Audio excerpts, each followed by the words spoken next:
Subscribe करें हमारे YouTube channel को और बेल आइकन को प्रेस करें हमारे लेटेस्ट वीडियोस को देखने के लिए।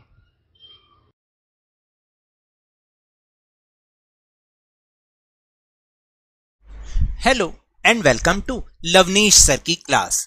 आज की ये शिक्षा निदेशालय राष्ट्रीय राजधानी क्षेत्र दिल्ली की वर्कशीट नंबर 6 जो कि कक्षा छठी के विद्यार्थियों के लिए है। यह ली गई है हिंदी विषय से और आज इसमें हम जिस विषय पर चर्चा करेंगे वो बहुत ही इंपॉर्टेंट है। अब आप कहेंगे सर आप तो सारे ही इंपॉर्टेंट कहते हैं, आखिर ये विषय ही ऐसा है। ये विषय है जल संरक्षण घर में कैसे करें। देखिए, पानी को बचाना बहुत ज़रूरी है, ये तो आप जानते हैं ना। अगर आपको 2-3 घंटे पानी ना मिले या अगर एक दिन भी ये सूचना मिलती है कि आज पानी नहीं आएगा, तो आपने देखा लोगों में कैसी अफरा तफरी मच जाती है। ऐसा होता है कि नहीं होता कि अगर आपको 3 घंटे पानी ना मिले तो आप कहते हैं भाई गला सूख रहा है, मेरे से नहीं बोला जा रहा, मुझे पानी दे दो पहले, नहीं तो मैं मर जाऊंगा। ऐसा होता है ना। तो इसीलिए तभी तो कहते हैं कि जल है तो कल है। जल के बिना हमारा जीवन संभव ही नहीं है। देखिए, एक बार अगर हम खाना नहीं खाते 1 दिन तक या 2 दिन तक तो ठीक है, वो चल जाता है, लेकिन पानी के बिना नहीं रह सकते।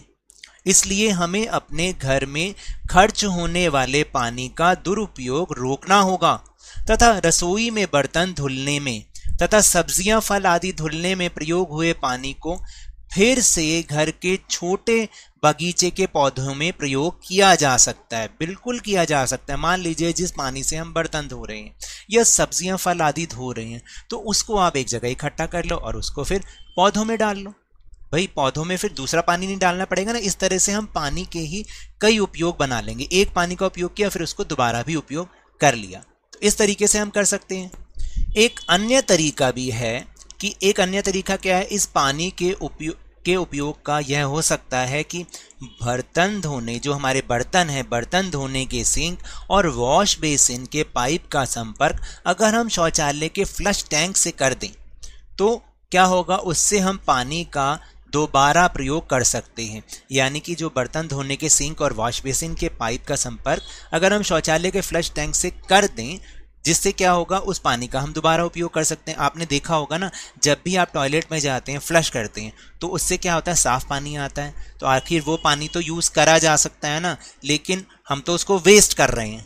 तो हम क्या कर सकते हैं, जो बर्तन धोने का जो सिंक है जहाँ पर आप बर्तन धुलवाते हैं, वो पानी जो निकल रहा है और जो वॉश बेसिन में हम हाथ धो रहे हैं, उस पानी का अगर कनेक्शन जो शौचालय का फ्लश टैंक है हम उस पाइप से करा दें, तो ये सारा पानी फ्लश टैंक में आ जाएगा और जब भी आपको फ्लश करना होगा आप इस पानी को दोबारा से उपयोग कर पाएंगे। तो देखा, एक ही उपयोग किए हुए पानी का दोबारा भी उपयोग हम कर सकते हैं। तो भाई पानी तो उतना ही है जितना है, सीमित मात्रा में, ठीक है। तो अगर हम उसका सही ढंग से उपयोग करें तो हम इसको आगे देर तक चला पाएंगे, वरना इसको अभी ही ख़त्म करके बैठ जाएंगे। आप जानते हैं कि पानी की जो साफ़ सफाई है उसमें बहुत मेहनत लगती है, पैसा लगता है, ठीक है। अगर हम इस चीज़ को थोड़ा सा कम कर सकें, हम उसके उपयोग को बढ़ा सकें, तो यही हमारा कंट्रीब्यूशन होगा जल को बचाने में, अपने जीवन को बचाने में। और देखिए, इसको हम देशभक्ति भी कह सकते हैं, क्योंकि हम देश के कुछ ना कुछ काम आ रहे हैं। तो चलिए अब हम चलते हैं अपने प्रश्नोत्तर की ओर।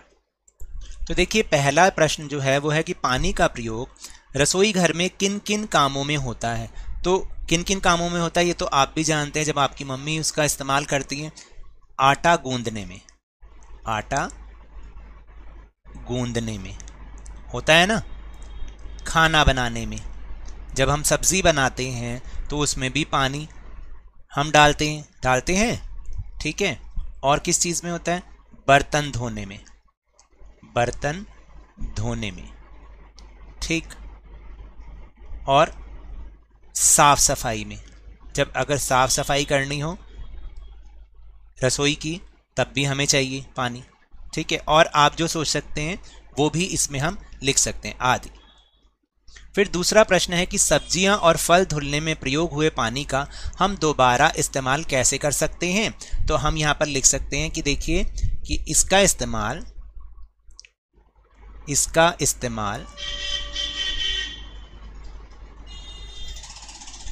पौधों में पानी डालने में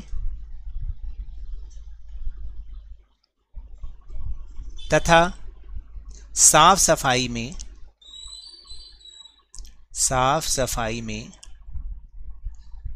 इसका इस्तेमाल साफ सफाई में किया जा सकता है। तो आप इस तरीके से इसका उत्तर लिख सकते हैं और जो आपके मन में सुझाव जो भी हो आप वो भी लिख सकते हैं और आप इसको भी देख सकते हैं। फिर है कि बर्तन धोने के सिंक से निकलने वाले पानी और वॉश बेसिन से निकलने वाले पानी का हम क्या सदुपयोग कर सकते हैं। तो हम ये कर सकते हैं कि उसका लिंक शौचालय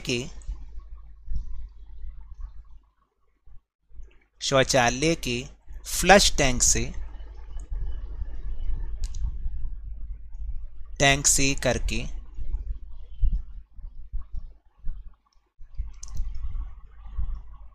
उस पानी का दोबारा इस्तेमाल कर सकते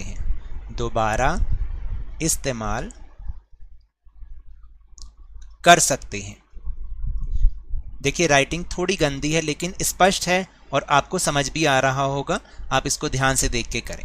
ठीक है, अब हम करते हैं प्रश्न नंबर 4। प्रश्न नंबर 4 है कि क्या आप कोई अन्य उपाय बता सकते हैं जिससे हम घर में प्रयोग हुए पानी का दुरुपयोग रोक सकें। देखिए कोई कौन कौन से उपाय, कुछ तो आप भी सोच सकते हैं, कुछ जो मेरे दिमाग में आ रहे हैं वो हम ये कर सकते हैं कि प्रयोग न होने पर नल को बंद कर दें। ठीक है, और दांत साफ करते समय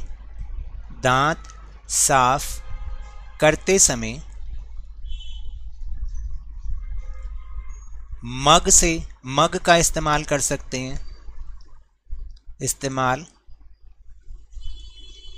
हैं, इससे पानी बचेगा। ठीक है, और नहाते समय बाल्टी का इस्तेमाल करें, बाल्टी का प्रयोग करें। तो ये कुछ उपाय हैं जिससे हम पानी के दुरुपयोग को रोक सकते हैं। बाकी आप भी सोच सकते हैं कि कौन से उपाय हो सकते हैं। तो याद रखिएगा, पानी को बचाना बहुत ज़रूरी है। ये तो थी आज की वर्कशीट। अगर मेरे इस तरह समझाने से आपको थोड़ा सा भी समझ में आया हो तो इस चैनल को ज़्यादा से ज़्यादा सब्सक्राइब कीजिए, लाइक कीजिए और बहुत ज़्यादा शेयर कीजिए और इसे जल्दी से जल्दी 50K यानी 50,000 तक पहुंचा दीजिए। लेकिन याद रखिएगा, कोरोना अभी भी फैल रहा है तो सामाजिक दूरी का तो पालन करना ही करना है। बाहर निकलते समय मास्क जरूर लगाना है और आपकी बारी आने पर इसका टीकाकरण अवश्य कराएं, क्योंकि कोरोना को हराना है और ज़िंदगी को एक बार फिर से सुहाना बनाना है। इसी उम्मीद के साथ बहुत बहुत धन्यवाद।